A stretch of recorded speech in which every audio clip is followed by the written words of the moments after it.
Assalamualaikum warahmatullahi wabarakatuh. Salam sejahtera untuk semua, sahabat kata per kata. Kali ini kita akan membahas asal-usul dan asal-muasal kosakata mutu yang ada pada Kamus Besar Bahasa Indonesia.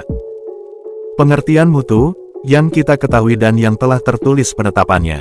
Kata mutu diartikan dalam bahasa Inggris quality, yang berarti kualitas. Dengan hal ini, mutu berarti merupakan sebuah hal yang berhubungan dengan gairah dan harga diri.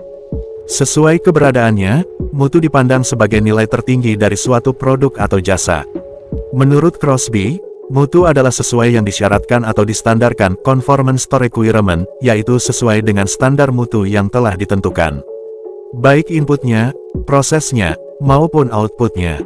Bagi setiap institusi, mutu adalah agenda utama, dan meningkatkan mutu merupakan tugas yang paling penting. Walaupun demikian, ada sebagian orang yang menganggap mutu sebagai sebuah konsep yang penuh dengan teka-teki. Mutu dianggap sebagai suatu hal yang membingungkan dan sulit untuk diukur. Mutu dalam pandangan seseorang, terkadang bertentangan dengan mutu dalam pandangan orang lain. Sehingga tidak aneh jika ada dua pakar yang tidak memiliki kesimpulan yang sama, tentang bagaimana cara menciptakan institusi yang baik. Suatu konsep yang absolut, mutu sama halnya dengan sifat baik, cantik dan benar, merupakan suatu idealisme yang tidak dapat dikompromikan. Dalam definisi yang absolut, sesuatu yang bermutu merupakan bagian dari standar yang sangat tinggi, yang tidak dapat diungguli. Produk-produk yang bermutu adalah sesuatu yang dibuat dengan sempurna, dan dengan biaya yang mahal. Mutu dalam pengertian relatif, bukanlah suatu sebutan untuk suatu produk atau jasa, tetapi pernyataan bahwa suatu produk atau jasa telah memenuhi persyaratan atau kriteria atau spesifikasi yang ditetapkan. Produk atau jasa tersebut tidak harus terbaik, tetapi telah memenuhi standar yang ditetapkan. Mutu dalam pengertian relatif memiliki dua aspek. Pertama, mutu diukur dan dinilai berdasarkan persyaratan kriteria dan spesifikasi, standar-standar yang telah ditetapkan lebih dahulu. Kedua, konsep ini mengakomodasi keinginan konsumen atau pelanggan, sebab di dalam penetapan standar produk dan atau jasa yang akan dihasilkan, memperhatikan syarat-syarat yang dikehendaki pelanggan, dan perubahan-perubahan standar. Antara lain, juga didasarkan atas keinginan konsumen atau pelanggan, bukan semata-mata kehendak produsen. Negara Indonesia adalah negara kepulauan, terdiri dari pulau-pulau kecil dan pulau-pulau besar. Dari beberapa pulau-pulau besar, diantaranya adalah Pulau Jawa. Walaupun dinamakan Pulau Jawa, orang-orang suku asli yang menempati Pulau Jawa, bukan hanya orang-orang dari suku Jawa.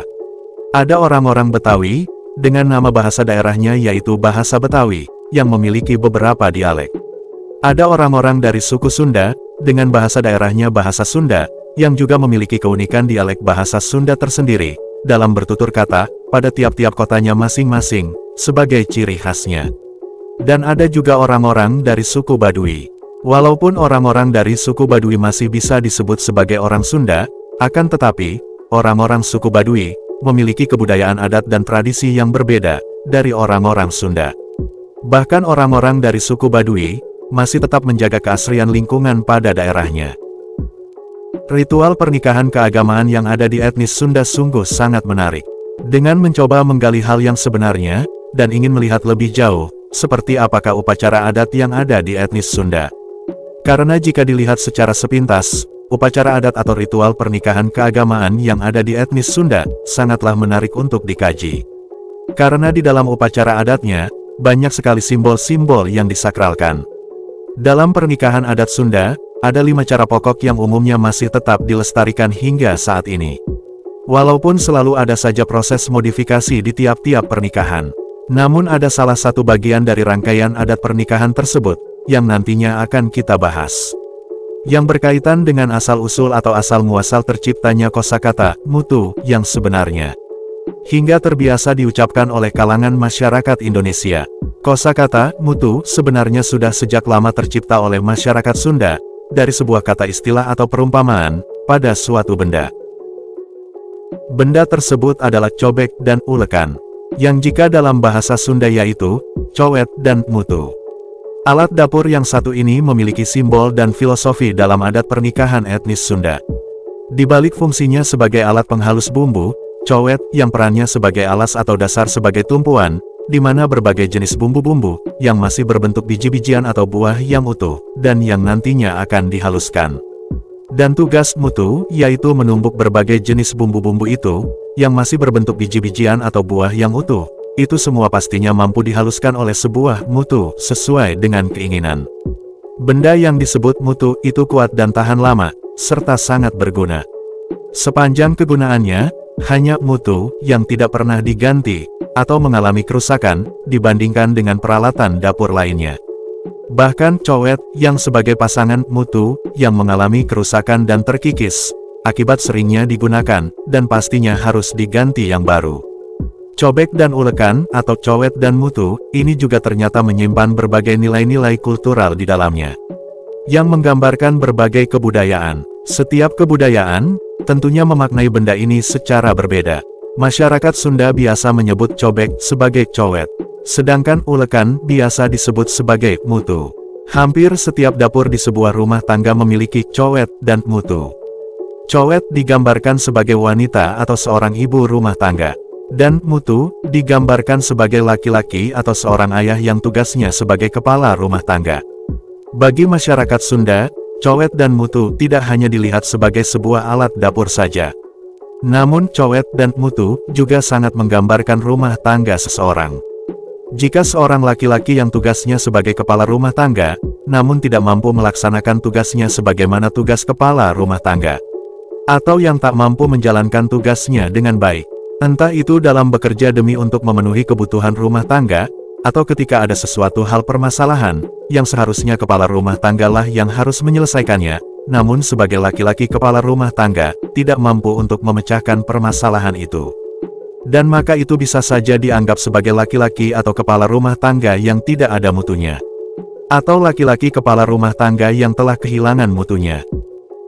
Hingga sampai saat ini kata mutu, sudah tidak asing lagi untuk diucapkan oleh masyarakat Indonesia, khususnya untuk para etnis Sunda.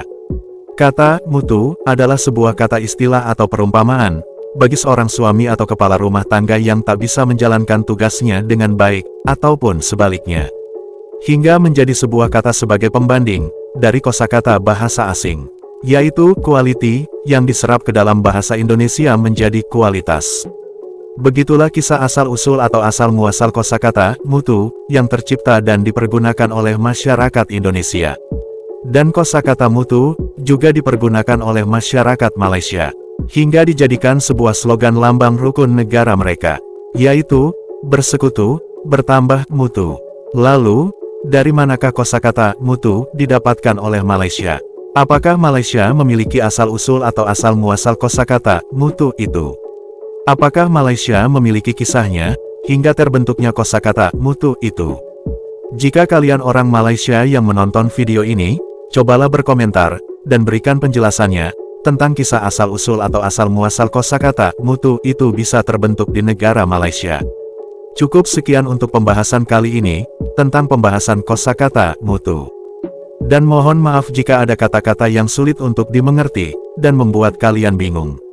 Wassalamualaikum warahmatullahi wabarakatuh. Terima kasih, dan sampai jumpa lagi.